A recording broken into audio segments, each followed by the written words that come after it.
Bueno, con ustedes Ariel Rotter y Elian Katz. Muchas gracias por estar acá con nosotros. Muchas gracias por la película. Hermosa, intensa. Bueno, un poco la idea de la charla, yo voy a arrancar con algunas preguntas y en cualquier momento que alguien quiera preguntar, nos dice y hace una pregunta. Para arrancar, un poco la primera pregunta es para los dos y es ¿cómo llegaron ustedes a trabajar juntos en este proyecto? Nosotros trabajamos juntos en la película anterior de Ari, en el otro. Como pasa con todos los montajistas, un día me llamó, me dijo, tengo un guión, ¿querés citarlo? Y así. ¿Y a vos te pasa seguido esto de que te den un guión antes de que se filme? Digamos, en la preproducción, ¿te sucede seguido que en los trabajos que vos haces de montajista? Siempre. Siempre. Sí. ¿Y qué haces con los guiones vos? Los leo. ¿Pero no te llegan proyectos ya filmados sin que hayas leído el guión antes? Los de consultoría. Pero así que arranque de entrada, en general, o es un director que ya conoces y por ahí incluso leíste guiones previos, o te llaman, lo que acabo de hacer hoy, tengo una película tal, te doy el guión, lo lees, te juntás con el director, directora y le comentás tu visión del guión y ahí ves si haces o no la película. Sí. ¿Te tocó rechazar muchos proyectos en base a guiones No puedo decir imposibles? eso en público, Ariel. ¿Te pasó? No voy a contestar. Bien. ¿Qué es lo peor? Lo que se dice en esos casos es no puedo por timing. No puedo por timing. Tenés un Si timing. alguien te dice eso, decís, no, estoy con otra película, no puedo. Si alguien te dice estoy eso, ocupado. sabe que te están. Me dijeron varias veces, o sea que ahora entiendo. No les gustó el guión. Tal Ahí cual. va. Está. Bueno, tu versión de Y- cómo llegué yo a la película. Pero yo estoy muy interesado en el mundo de la montajista. En el mundo del montajista, bueno, vamos un poco más al mundo del montajista entonces. No, pero está bien la parte de que no ibas a editar conmigo y eso, contales. Bueno, Y son contales por qué pequeños también. Son vínculos, ¿no? Son vínculos.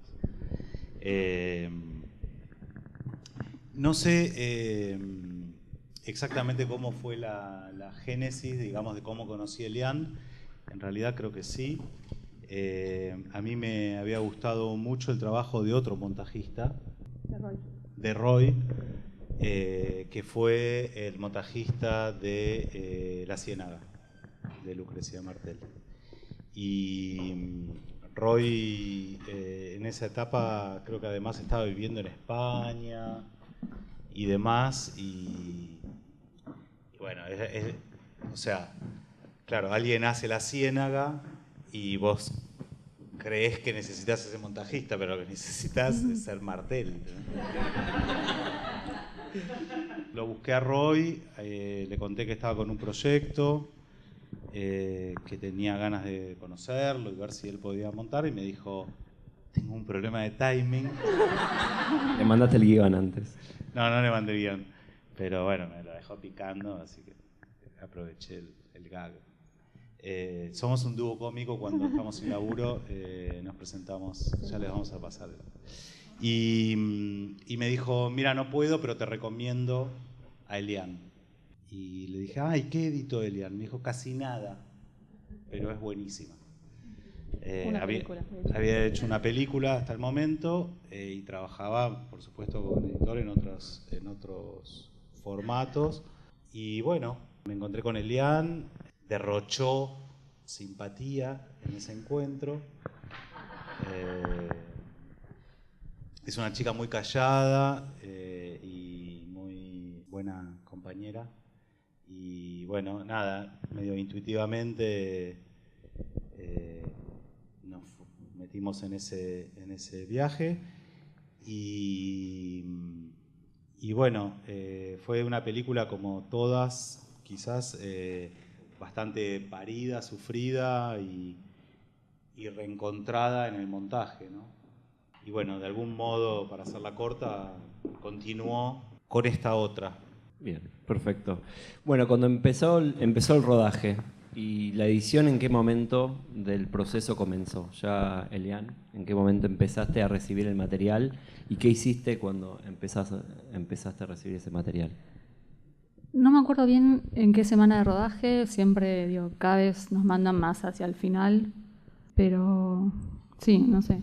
Yo recibo material y lo que voy haciendo básicamente es armando armando escenas para tratar de, una semana después de terminar el rodaje o cuando el director decida que va a venir, tener un primer armado de todo el guión en el orden que se filmó y con todo lo que se filmó. Así el director puede sentarse y sufrir, sí. Pero bueno. Esto filmé yo, como lo primero. No puede ser. Mostrame las otras 24 tomas porque no puede estar tan mal. Y ella te dice, esta es la mejor. Sí. Entonces sacala. Bueno, entonces esa fue la reacción primera tuya al ver en ese encuentro, ese primer encuentro con el material completo, la película de punta a punta con todo el material. Y a partir de ahí, ¿cómo empezaron a trabajar entre ustedes para darle esta nueva forma? Hay un elemento previo, me voy de la premisa solo para hinchar los huevos, que es cuando le mando el guión a Lian, había una línea de la película que duraba, ¿cuánto? 6, 7, 8 escenas. Cuando ella iba a la oficina del marido y veía las cosas y demás, encontraba unas fotos de una mujer. Dígalo. Que acá las dos estábamos, al mismo tiempo estábamos diciendo, pensamos eso, que en algún momento iba a pasar. Bien, bueno, vieron, estaba flotando en el aire, pero ella lo sacó. Bueno. Esa mujer, ya teníamos la actriz, habíamos hecho las fotos que encontraba, era Rosario Blefari, de ganas que tenía de trabajar con ella, y en definitiva a partir de esas fotos ella empezaba como a indagar un poco, casi como en ese intento de despegarse del marido amado muerto, digamos, y de golpe era un hijo de puta, y empezaba a recorrer y buscaba a esa mujer, lo cual a mí me encantaba porque eran una serie de escenas donde la seguía por la calle de noche, entonces una película de época, y con tan pocos exteriores y de golpe la posibilidad de salir a la calle y filmar me resultaba muy atractivo. Ya teníamos escauteadas las locaciones, por dónde caminaba exactamente, con todas las cosas de época que eso implica. Bueno, y finalmente la encontraba, la seguía, iba al departamento de ella y cuando la encaraba se daba cuenta que ella estaba embarazada. Estaba bueno. Contanos más. Y en definitiva, toda esa línea igual se ligaba con otra línea, que mira lo que me lleva por bocón me pasa. Que bueno, que ponía en duda, estaba muy buena la escena y el encuentro entre ellas prometía estar buenísimo, porque son dos tremendas actrices y en fin. Pero lo cierto es que toda esa línea era un poco un invento, digamos, era como era pura ficción y fruto de una escritura previa donde el guión tenía, si se quiere, como una carga un poquito más de tensión o de misterio vinculado con el accidente y con lo que la película no revela sobre ciertos aspectos de la vida del marido que ya no estaba. Y en definitiva yo sentía que eso era de otro palo y que en definitiva en la instancia de guión todo es posible y todo funciona en términos de guión, pero cuando llega el momento en donde vos tenés que hacer la película, llega como una especie de sinceramiento personal donde vos tenés que reconocer qué te es central y qué no en lo que querés contar para en definitiva poder hacerlo, porque todo lo que escribiste nunca lo podés filmar, o eso es algo que también vas adquiriendo con un poquito de la práctica, que te das cuenta que si vos vas a filmar 80, 90 escenas, las vas a filmar mal o no vas a tener tiempo para hacerlas como quisieras. Y recién Elian trajo como un machete, digamos, la película tiene 46 escenas. Es muy poquito para una película que en general tienen 120 o 80, 90. Y en definitiva, bueno, fue como eso, una sensación de que tenía que quedarme con lo que era estructural, a lo que yo quería contar o necesitaba contar. ¿Y Elian cómo aportó a esa búsqueda tuya, digamos, antes del rodaje? Con la tijera, como aporta una montajista. La línea de manos de tijera. No, y ella leyó el guión y me dijo, bueno, sí, me gustó, o no sé qué me dijiste, pero me dijo, vos ya sabés que de la escena 31 a la 40 vuela, ¿no? Y le dije, sí, creo que sí. Me dice, bueno, ni lo filme porque yo lo voy a sacar y usa esos días de rodaje para otra cosa mejor. Asociada con el productor. Era la heroína de los productores. Bajé locaciones, todo, fue espectacular para ellos. Sí, bueno, las escenas visualmente más impactantes, Elian las sacó antes de que yo la filme, por suerte. Pero en definitiva eso venía a cuento de que fue como cuando reconoces en el otro un socio, digamos, ¿no? Decís, ok, está como en la misma sintonía y aquello que yo no podía por ahí verbalizar o tomar la decisión por el apego que uno va teniendo con el material, por haber sido reescrita 6.000 veces la escena, de golpe una mirada, digamos, de alguien en quien confías, que además te conoce cómo trabajás y que intuye por cómo va a terminar un poco siendo lo que leyó, de antemano me dijo, mira, esto va a volar y ni lo filmes. Entonces, en ese gesto, si se quiere, bueno, para mí fue como una certeza de que Elian tenía que ser la montajista. Bien. Y a partir de ahí, digamos, ya ahora volviendo después de ese primer arma. Una cosa más, pobre Rosario, porque cuando... Sí, Rosario te odia me odia mucho. porque, no, Rosario... Quiero que lo le sepas. volamos todo... Y todo Suárez también, toda la banda. No, Suárez le volé todo eso y a Ari, para decirle, bueno, qué sé yo, le armó una escena donde ella era la maestra jardinera de las nenas. Entonces había toda una escena... No está. Había toda una escena donde iba Erika a verla, hablaban de las chicas, bueno, toda una cosa, una escena de Rosario que no está en la película. Esa sí se filmó. Bien, perfecto. Vuelvo a la pregunta. De ¿qué pasó a partir de ese primer visionado del material de rodaje? O sea, ¿cómo fue el trabajo de ustedes a partir de ahí? En ese sentido, Ariel es bastante particular como director porque es realmente de los directores que reescriben. No tiene como ese apego al guión, tipo, este es mi guión, tengo que defender el guión. Es más bien como realmente busca la película de vuelta. O sea, esto filmé, pero yo ahora con esto voy a escribir la mejor película que se puede escribir con esto. Y no es tan común. Digo, a los directores les cuesta un montón dar el paso de yo tenía y pensaba y qué sé yo. O sea, en general tenés un montón de tiempo que tenés que dejarlos que lleguen hasta poder decir, esta la bola. Bueno, nosotros no, como que de entrada estaba el armado y empezamos como a verlo y a decir, esto funciona, esto más o menos no, esto no tiene tanto sentido.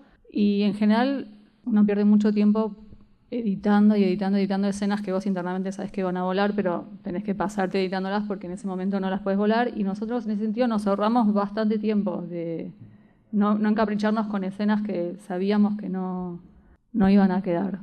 No es que todo voló de entrada, pero digo, sacamos algunas escenas y empezamos como a rever el guión. Si ustedes ven el timeline, el orden de las escenas es cualquier cosa. Y empezamos a trabajar internamente algunas escenas para empezar a ver qué había o qué iba, hacia dónde íbamos con los personajes y con la estructura de la película. Fue medio como un ida y vuelta en ese sentido.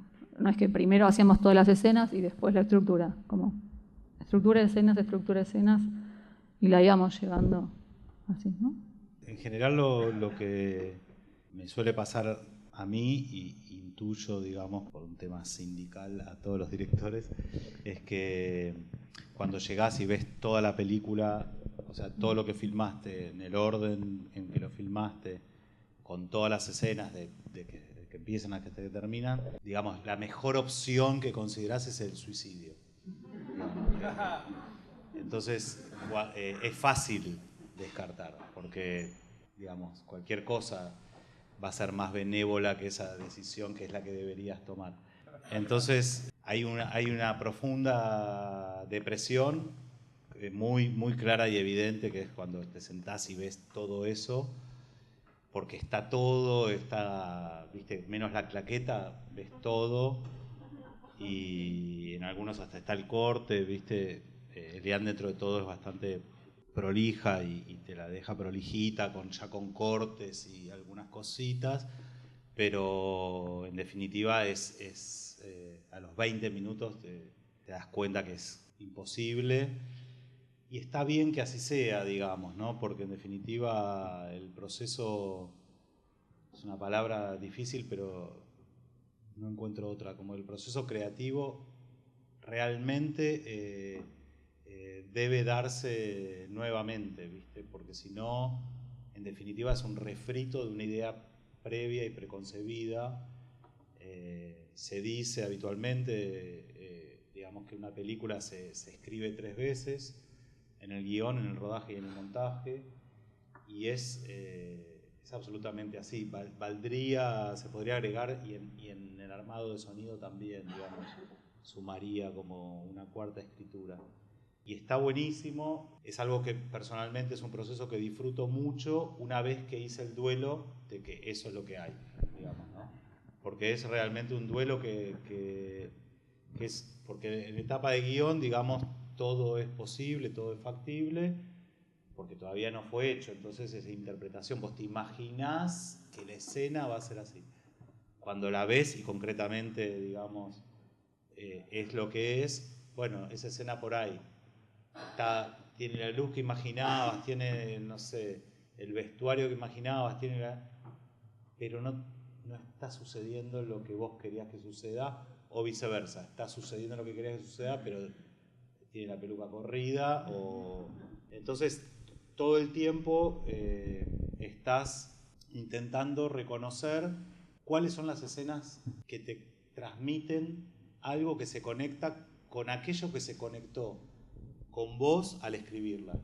O sea, ¿por qué está esa escena ahí? Y de algún modo, entonces después de esa primera visión, que 2 horas 20 más o menos, que es como todo el guión, te redeprimís, sabés que tenés que, digamos, pasarlo lo más rápido posible, ya sabés que eso viene, sabés que estás yendo como al matadero y que en definitiva la onda es salir rápido de ese momento de frustración. Entonces lo primero que intentás hacer es lo que claramente las escenas que son cualquier cosa, las sacás. O sea, las sacás para quedarte con aquellas donde reconoces elementos y materiales que sí te resuenan a vos por el motivo X que a vos te llevó a hacer esta película. Y entonces cuando te quedás con menos piezas, por ahí sí vas a buscar escenas que sacaste. De hecho hay una escena hermosísima que es cuando ella está cambiando a una de las niñas y se conectan y se miran a los ojos y hay ahí como un momento de intimidad entre Erika y una de las niñas que es hermoso y que entró con un armado final ya de la película, revisando el material. Le digo, che, ¿y esto? Me dice, no, esto es una escena que, no sé, como que la descarté porque después, no sé qué pasaba. Y de golpe la vimos y es hermosa, como, ¿viste? Y estaba quedando afuera de la película. Y otra cosa que te conté el otro día, como mi escena favorita, no sé si es la escena favorita, pero una escena que para mí me conmovía mucho, porque tenía como una síntesis de algo que yo sentía que en la película me faltaba en un momento, que era esa cercanía de la madre con las hijas.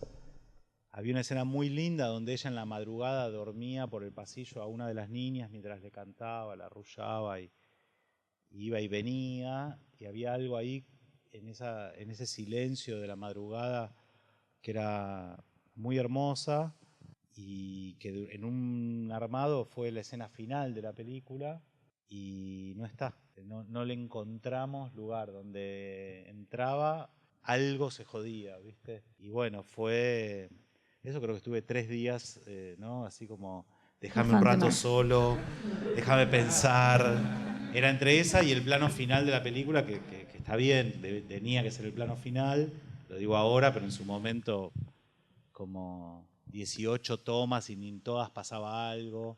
Y bueno, digamos, pasa un poco eso, ¿no? De la la cocina es una cocina, se cocina. Fran. Sí. Ariel, ¿recordás algo, o Elian, que te haya propuesto Elian? O que hayas visto algo armadito de Elian que no te imaginabas que iba a quedar así, que quedó mejor de lo que vos te imaginabas, que te propuso algo que era wow, que te sorprendiste, que dijiste, mirá lo que es muy Elian. Todo, porque en definitiva,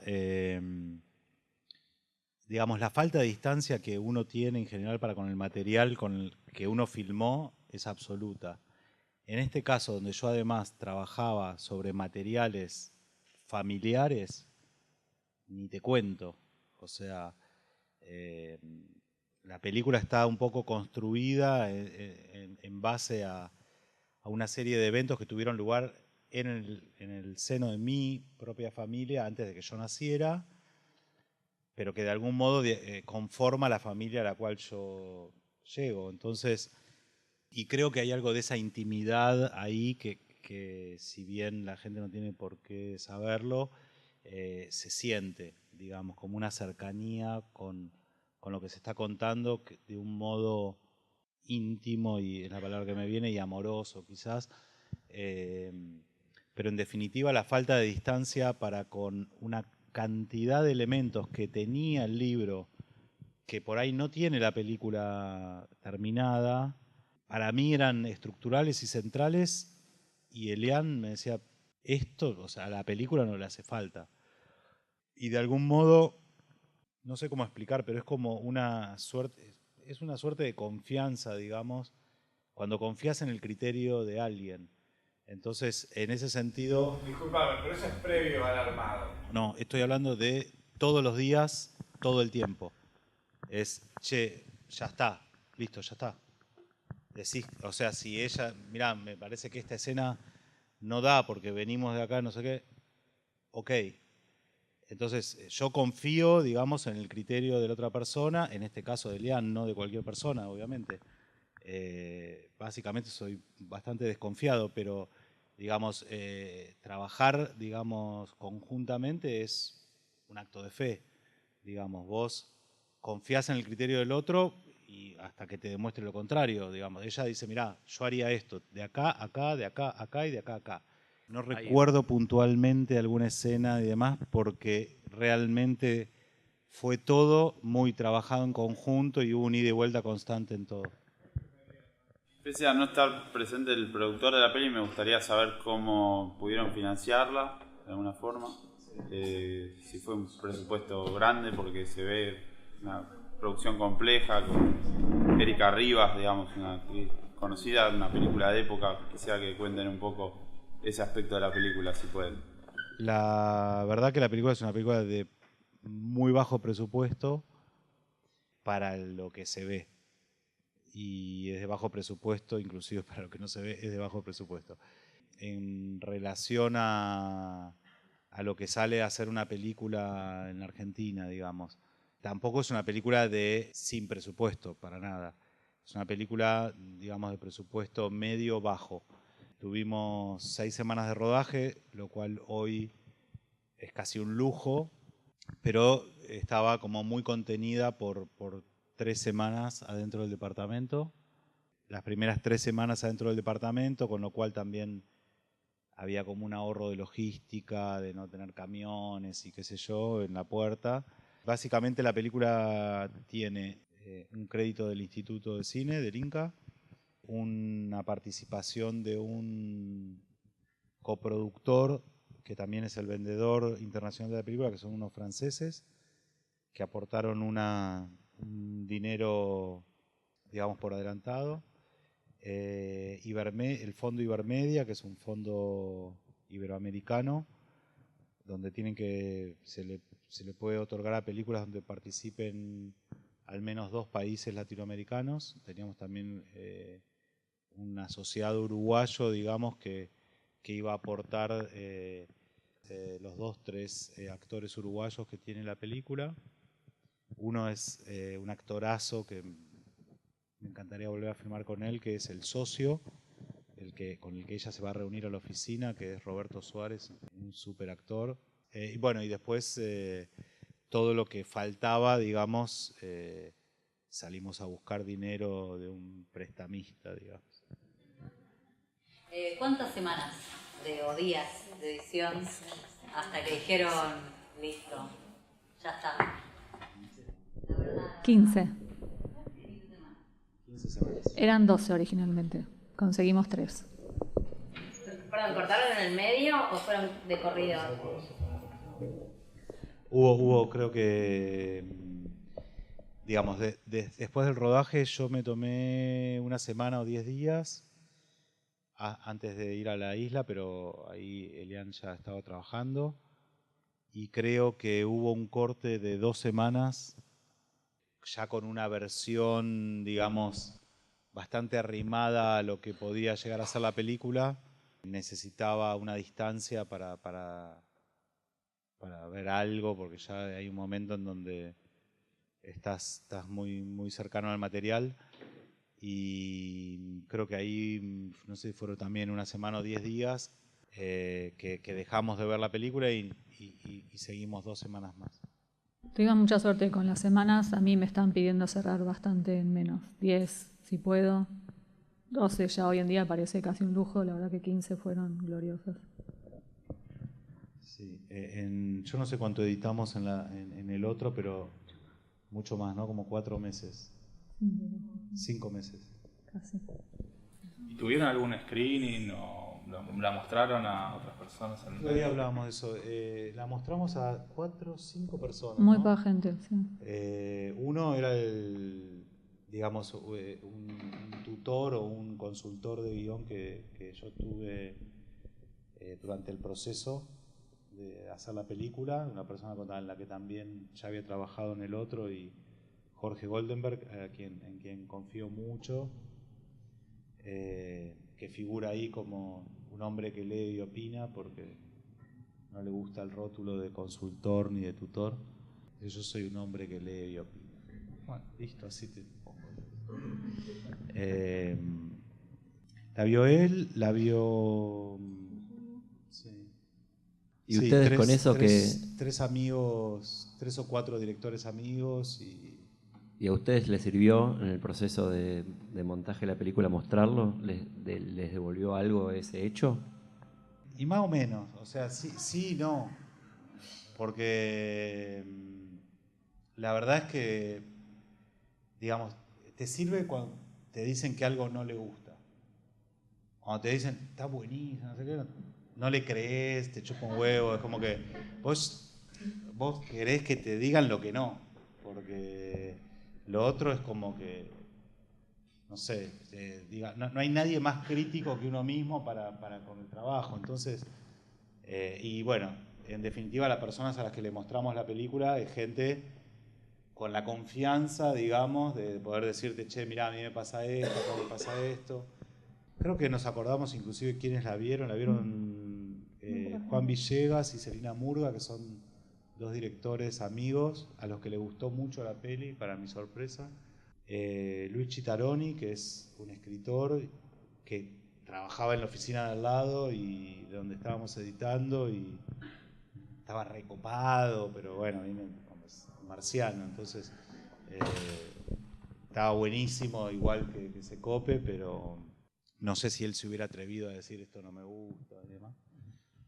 Bien, a ver, Lucas. Te quería preguntar, Ariel, si tenías, al momento de escribir la película, digamos, si la habías pensado ya con estos actores. Escribí pensando en Erika Rivas desde el primer momento. No sé por qué, porque no la conocía, pero había como una intuición de que en realidad el motivo es como medio... O sea, ahora que ya pasó todo. No, el personaje de Erika estaba un poco inspirado en mi vieja. Y mi vieja de joven se parecía mucho, pero mucho a Erika Rivas. También a Luisina Brando, que no sé si se parecen entre sí. Pero había algo ahí y que era como un motivo, viste, que medio... creo que no se lo dije ni a Erika, ¿no? Pero bueno, había algo ahí como de imagen que me impactó cuando veía las fotos de esa época y Erika. Y después hubo un trabajo de Erika que me pareció sensacional, que es la película de Anaí Berneri, Por tu culpa. Y ahí dije, esta mina es una actriz de verdad. Y bueno, en definitiva, ya empecé a escribir pensando en ella. Después, obviamente, estuve como 3 años escribiendo sin animarme a mostrarle el libro. Me había pasado lo mismo con Chávez en el otro, que también escribí pensando en él, pero tenía tanto miedo que me diga que no se lo mostraba. Y después sucedió que un rodaje de gente conocida, donde trabajaba Erika, fui a visitar el rodaje y le llevé como un pañuelo de mi abuela y ya, no sé, la encaré.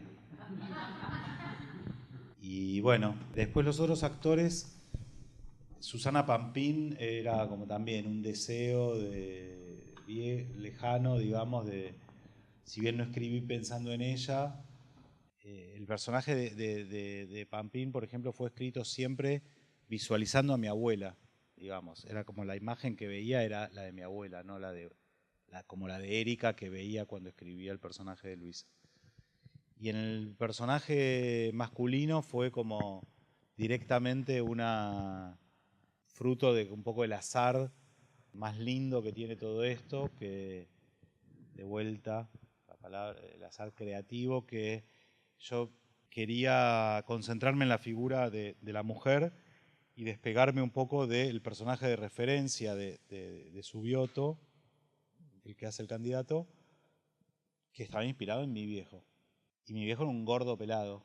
Y yo estaba buscando un flaco alto fachero. Como quería directamente como eyectar cualquier referencia directa. Ya me había metido con el personaje, con mi figura, con la paternidad en la película anterior. Y ahora sentí que no me daba el cuero para los dos. Y bueno, no encontraba un flaco fachero alto, buen actor. Ninguno me terminaba de conformar, ¿no? Por algún motivo u otro.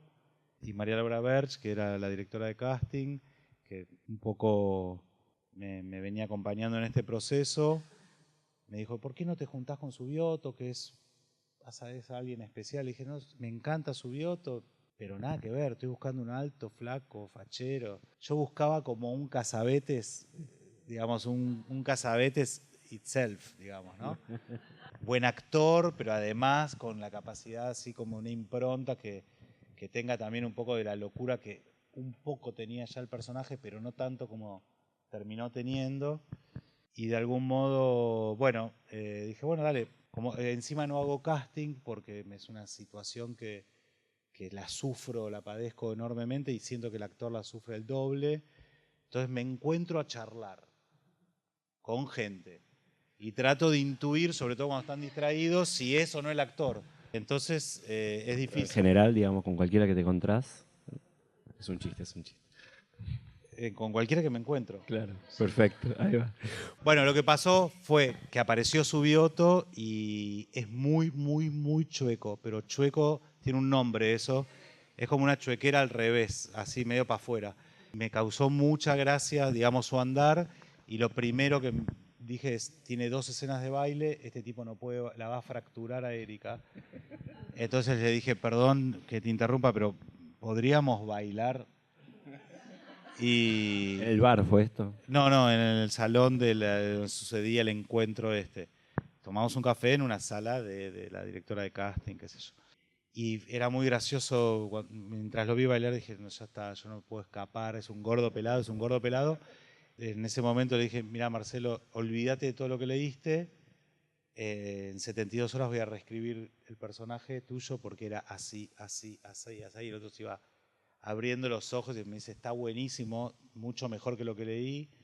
Y bueno, reescribí todo metiéndome como los 2 pies en la palangana con el personaje de referencia y terminó siendo como algo muy bueno para la película porque le trajo como una... Además, el personaje de Erika estaba escrito hacía 5 años que venía machacando y el de él se reescribió un mes antes de filmar, con lo cual trae una energía que lo tenía el personaje, pero en los hechos concretos, digamos, todos sus textos y demás estaban menos procesados, más espontáneos y más cercanos a una etapa más concreta de la película. Entonces fue como que la aparición de Subioto arrasó así, como un poco arrasa en la película con su energía, y creo que fue algo muy positivo. Sí. Sí, no, era sobre el título. ¿Por qué el título? La luz incidente, muchos sabrán, es un término fotográfico que refiere a la luz que le llega a una persona o a un objeto, la luz que incide sobre esa persona. Por oposición está la luz reflejada, que es la luz que refleja a esa persona, y son básicamente dos formas de medir la luz. En la época en que se usaba fílmico y había que medir. Yo vengo un poco de la fotografía, hice foto, cámara antes y demás, y siempre me pareció primero como un texto lindo poéticamente, la luz incidente, y por otro lado había algo que se vinculaba con la luz que le iba llegando a esta mujer y que se iba revelando en la película de a poco lo que le fue pasando, y en definitiva porque había un final en el guión, que en la película, que en el montaje después Elian lo sacó, no, pero que ya se veía venir como que era un poco demasiado. En el libro la película terminaba con ella embarazada ya del candidato. Cuando lo ves en la práctica y en el montaje, no hacía falta primero, y por otro lado era como, pero ¿cuándo pasó? Cogieron una vez y ya. Ese embarazo venía un poco a traer un poco de luz dentro de ese nuevo quilombo en el que ella se había metido, ¿no? Perfecto. Muchas gracias. Antes de irse, tenemos unos regalos para ustedes. Un libro que nosotros, la Asociación de Editores, hicimos, que es sobre la historia de varios montajistas importantes de Argentina. Muestren la cámara. Ah, qué bueno. Se llama Entre Cortes y dice Conversaciones con montajistas de Argentina. Es y un está libro buenísimo, lo iba a comprar, así que bien. Bueno, bien. Para el resto que quiera comprarlo, ahí Cris la puede ver, y si no, en nuestra página de internet de EDA pueden encontrarlo y pueden comprarlo. Es un libro que hace un poco un rescate de los montajistas, desde los primeros montajistas hasta la actualidad. Pasamos por diferentes edades y por gente de televisión y gente de cine. Entonces, bueno, es una oportunidad. Y bueno, ahora sí, un aplauso, por favor, para Elian.